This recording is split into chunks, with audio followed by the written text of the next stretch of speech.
Прыродаахоўчыя акцыі, фестывалі, канферэнцыі, творчыя канцэрты і спартыўна-забаўляльныя мерапрыемствы.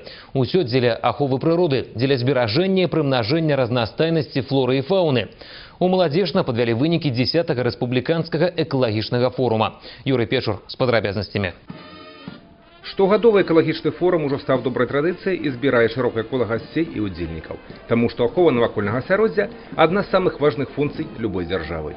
Тэмай 10-го юбілейнага форуму сталі асвета, адукацыя і выхаванне падрастаючага пакалення.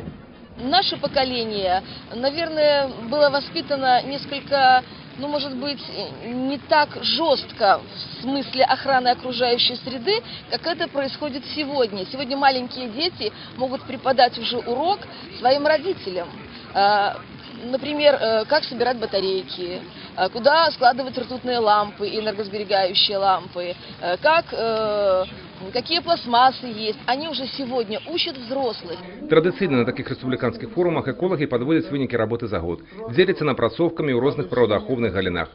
А яшчэ гэта сапраўднае свята для ўсіх людзей, якія прыходзяць на такія мерапрыемствы.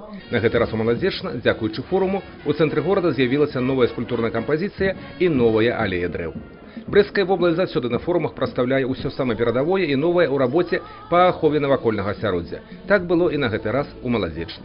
Несмотря на то, что тематика посвящена просвещению, образованию и воспитанию, это неразрывно связано и с теми экологическими новшествами, в которых нуждаются наши предприятия. То есть расширить кругозор, показать это на уровне республики, для большего круга людей, для большего количества руководителей предприятий и организаций.